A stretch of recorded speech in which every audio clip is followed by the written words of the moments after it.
warahmatullahi wabarakatuh. Alhamdulillahi rabbil alamin. Usalli wa usallim ala al-mab'uthi rahmatan lil alamin, nabiyina Muhammadin wa ala alihi wa sahbihi ajma'in, amma ba'd.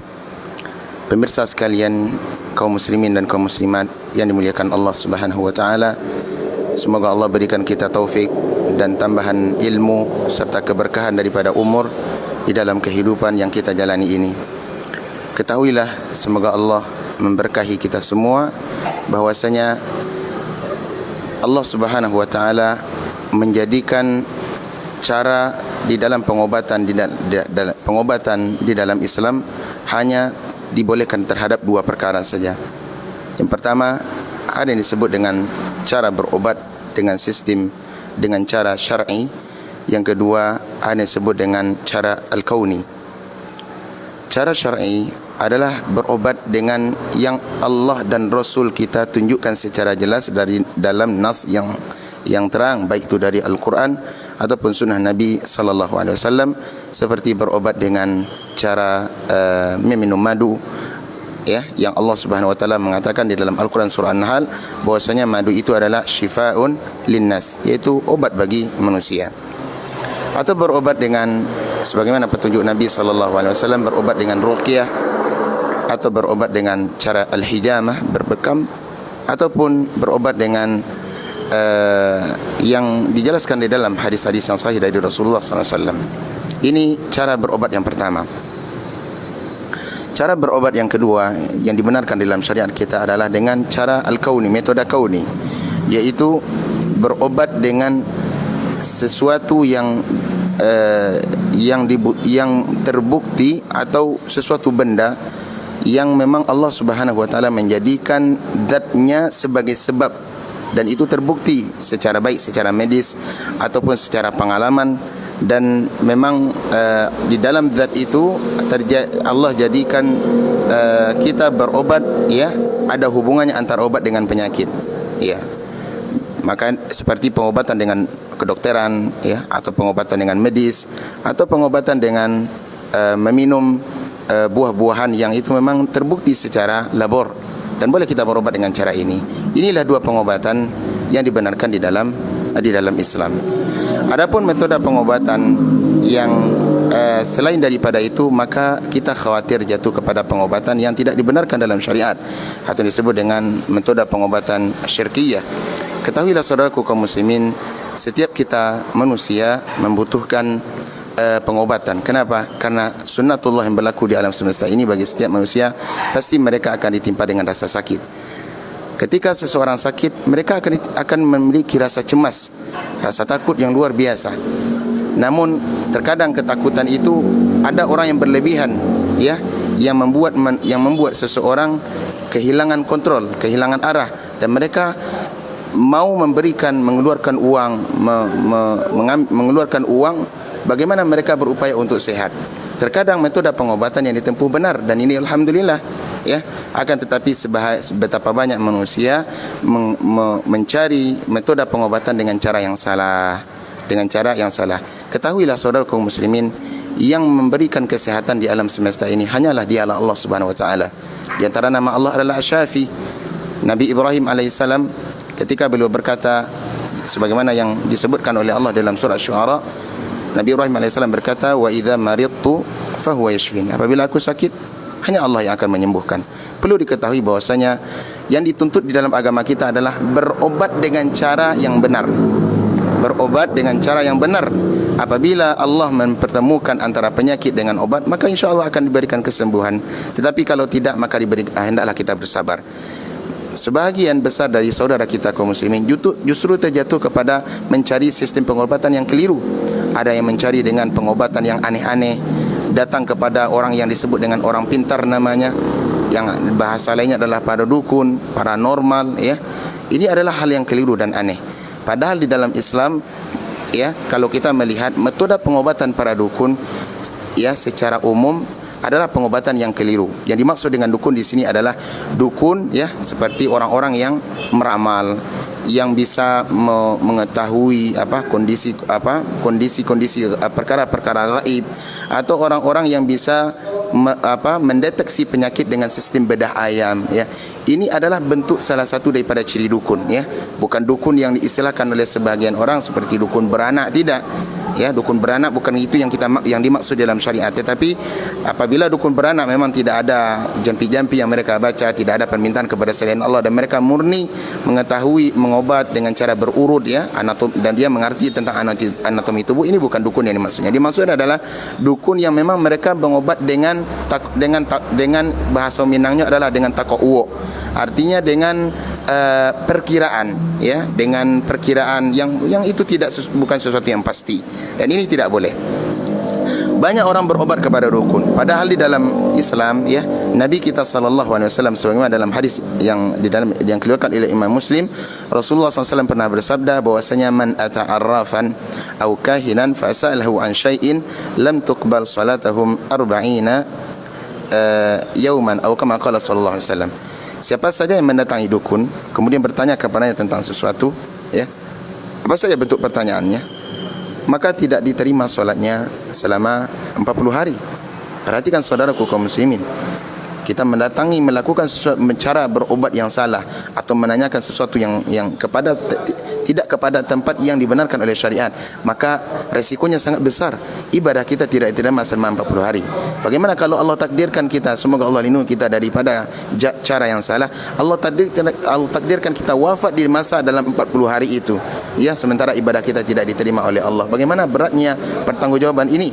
Maka dari itu berobat, ya, bertanya kepada dukun, apalagi berobat kepada dukun, apalagi membenarkan ucapan dukun, maka ini adalah hal yang sangat tidak dibenarkan di dalam Islam. Sebagian para ulama mengatakan hukumnya haram, bahkan bisa jatuh kepada kekufuran atau kesyirikan, wal iyadu billah. Dukun, ya, cara pengobatan mereka adalah cara pengobatan yang aneh-aneh. Mereka mengobati manusia dengan bedah ayam, ya, kemudian ayam dibedah, dipotong di saat pemotongannya baru mungkin hampir separuh atau boleh jadi sudah mati, dibedah ayam dan dikiaskan atau dianalogikan, diukur penyakit manusia dengan organ tubuh ayam, dan ini sesuatu yang mustahil. Kenapa? Karena bagaimana seseorang yang sakit, umpama si A yang sakit, kemudian dicek melalui si B, maka ini adalah sesuatu yang analogi yang tidak benar, sesuatu yang aneh, ya. Si A yang sakit dicek melalui si B, ini sesuatu yang aneh. Bagaimana lagi dengan si A yang sakit, manusia yang sakit dicek dengan ayam, ini sesuatu yang aneh. Namun meskipun demikian banyak manusia yang percaya, apalagi nanti ditambah oleh dengan bahasa yang menakutkan oleh dukun. Oh, ini bahaya luar biasa penyakit Anda. Ternyata deteksi ayam menunjukkan Anda telah penyakit ini. Paru-parunya sudah basah, paru-parunya sudah hitam, sudah putih, jantungnya sudah mulai kuning. Ini mengagetkan. Maka di saat kondisi yang seperti ini, pasien akan semakin takut, semakin drop. Kenapa? Informasi dari dukun berdasarkan bedah ayam. Ini adalah sesuatu yang merugikan. Maka dari itu kalau boleh kita mengatakan bahwasanya dukun adalah banyak di antara mereka memang pendusta. Mereka mendeteksi penyakit dengan cara yang tidak dibenarkan oleh syariat. Apalagi nanti ditambah lagi dengan syarat yang aneh-aneh, panjang daun, pendek daun, macam-macam, ya. Ditambah lagi dengan daun serai. Kemudian daun serai itu nanti diberi di darahnya airnya yang merah, kemudian ditaruh di kening dengan tanda salib, ya, kiri dan kanan di setiap lekukan pergelangan tangan atau kaki. Ini adalah sesuatu yang aneh. Masa berobat umpama sakit panas, sakit demam, ya, kemudian sakit dalam, obatnya dengan apa? Dengan daun sereh yang dikasih seperti tanda salib. Dan ini banyak berlaku di kampung-kampung, di negeri-negeri kita. Maka dari itu hendaklah kita menghindari cara pengobatan seperti ini. Andaikan ini benar, terbukti secara medis, ya, kalau secara syariat sudah jelas terlarang. Ini tidak dibenarkan dalam syariat karena tidak ada nas yang menunjukkan boleh berobat dengan dukun. Akan tetapi andaikan ada orang yang mengatakan itu benar, katanya banyak orang berobat kepadanya dengan cara perdukunan, ya, ternyata ada yang sembuh dan segala macamnya, maka padahal itu tidak terbukti secara medis. Andaikan ini benar, kenapa orang-orang di rumah sakit, ya, rumah sakit besar, rumah sakit pemerintah, tidak ada satupun kita lihat ruangan khusus untuk bedah ayam, ruangan perdukunan, tidak ada. Ini membuktikan bahwasanya perdukunan tidak diakui secara medis. Padahal dalam agama kita, kalau tidak secara syar'i terlihat, tidak terbukti secara syar'i, kita lihat secara medis, secara pembuktian juga tidak, maka ini tidak dibenarkan. Kita khawatir metode pengobatan kita jatuh kepada pengobatan syirik. Ini tidak dibenarkan dalam agama. Kemudian terakhir, masalah syubhat, dan ini sering rancu di sebahagian saudara kita kaum muslimin. Mereka mengatakan, oh ternyata saya berobat dengan dukun itu memang sembuh. Sudah pergi kemana-mana, udah habis biaya kemana-mana, ya, dokter ini ke dokter itu, spesialis, ternyata tidak sembuh-sembuh. Di Allah, ketika saya datang ke dukun fulan, ternyata sembuh. Baik, kita jawab syubhat ini.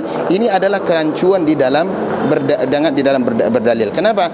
Karena Allah Subhanahu wa taala dialah satu-satunya zat yang pemilik yang berhak menyembuhkan. Dialah yang menyembuhkan. Terkadang boleh jadi Allah Subhanahu wa taala menyembuhkan seseorang melalui dukun, ya. Allah takdirkan, tujuannya apa? Sebagai istidraj, agar seseorang itu semakin jatuh dan semakin yakin dan percaya bahwasanya dukun ini benar-benar menyembuhkan. Padahal yang sembuh itu cuma 1 dan 2. Di antara 100 pasien umpama yang datang, yang sembuh cuma 1, 2, 3, 4 orang yang sembuh. Yang selebihnya itu tidak pernah disebutkan. Kalau begini apa bedanya dengan dokter? Dokter pun juga demikian. Terkadang obat yang digunakan sama, justru hasilnya berbeda-beda. Kenapa? Karena yang menyembuhkan hanya Allah Subhanahu wa taala. Maka itu berobat kepada dukun, umpama dia sembuh 1, 2 orang, dan ini terkadang diangkat-angkat, ya, diagung-agungkan, disebarkan supaya apa? Semakin membuat opini sebagian masyarakat akan semakin meyakini bahwasanya dukun benar, dan ini adalah cara berdalil yang salah. Ketahuilah bahwa itu adalah istidraj. Atau metode cara yang kedua, ini adalah cara yang jelas keliru, cara berdalil yang keliru, hujah yang keliru. Kenapa? Karena bagaimana kalau ada orang berobat kepada seorang pastor, yang pernah terjadi kemarin di daerah Sulawesi kalau kami tidak keliru. Mereka berobat meminta kepada pastor, kemudian pastor meminta kepada Yesus, dan di dalam wawancaranya, penelitiannya, di antara sekian yang hadir, ada sebagian besar mereka yang memang benar-benar sehat dari penyakit mereka. Ada yang lumpuh bisa berdiri, ada yang sakit stroke bisa sembuh kembali. Pertanyaannya, apakah dengan dasar karena dia sembuh berobat meminta kepada pastor, dan pastor meminta kepada Yesus, apakah kita akan menjadikan ternyata berobat kepada pastor boleh?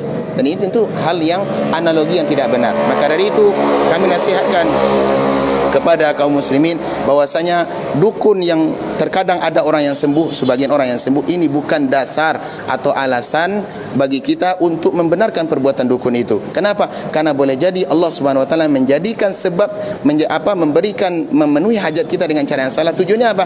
Agar kita semakin jatuh kepada kekufuran. Maka di sinilah kita perlu membentengi masyarakat kita, membentengi diri kita dengan tauhid, agar kita tidak terjatuh kepada kesalahan. Satu hal yang perlu kita ketahui, apa rahasianya Nabi kita sallallahu alaihi wasallam mengingatkan kita dan mengajarkan kita untuk berlindung kepada Allah di akhir tasyahud kita, yaitu sebuah doa, Allahumma inni a'udzubika min syarri fitnatil masih dajjal. Ya Allah, aku berlindung kepada Engkau dari kejahatan Masih Dajjal. Kenapa demikian? Kenapa? Karena Dajjal adalah pembohong, pendusta, yang Allah takdirkan dengan Dajjal ini nanti di akhir zaman dia akan mendatangkan sesuatu yang luar biasa. Dia bisa menurunkan hujan, dia bisa mendatangkan air, dia bisa membunuh orang, menghidupkan orang dan mematikan orang, bahkan dia bisa mengobati penyakit, ya. Dan ini adalah fitnah. Pertanyaannya, apakah Dajjal mau kita benarkan? Tentu tidak. Ini adalah takdir dan ujian daripada Allah Subhanahu wa taala sebagaimana bentuk ujian keimanan. Di sanalah kita tahu mana orang-orang yang bertauhid kepada Allah, yang murni tawakalnya hanya kepada Allah dan mengikuti cara Rasulullah, dan dari situ pula kita akan mengetahui siapa yang hatinya rapuh, keimanannya lemah, dan siapa yang benar-benar yang tidak mempedulikan petunjuk Rasulullah sallallahu alaihi wasallam. Semoga video yang pendek ini saudaraku memberi manfaat untuk kami yang berbicara dan untuk saudaraku seluruh kaum muslimin yang kami cintai karena Allah, agar kita tidak kembali kepada ajaran agama kita, berobat dengan cara yang benar dan menjauhi daripada perubatan dukun, karena dukun adalah perbuatan yang sangat dibenci dalam agama kita. Bisa-bisa orang yang datang kepada dukun keluar daripada Islam. Kenapa? Karena cara berobat dengan dukun adalah cara yang banyak membawa kepada kesyirikan, dan para dukun telah banyak menjadikan proyek pengobatan perdukunan dengan cara berdusta, dengan cara mereka-reka, padahal mereka tidak mempunyai ilmu di antaranya. Kenapa? Karena proyek yang luar biasa, yaitu proyek daripada dunia. Maka dari itu kami ingatkan kepada seluruh orang-orang yang melakukan perdukunan, bertakwalah anda kepada Allah, takutlah anda kepada azabnya, kemudian kembalilah kepada kebenaran. Untuk apa kita mencari harta sedikit daripada dunia ini? Walaupun anda kaya dengan sebab perdukunan anda, akan tetapi di akhirat anda akan bertanggung jawab atas apa yang anda lakukan. Wallahu waliyut taufiq, wa sallallahu wa sallim ala nabiyina Muhammad wa ala alihi wa sahbihi wa sallam. Wassalamu alaikum warahmatullahi wabarakatuh.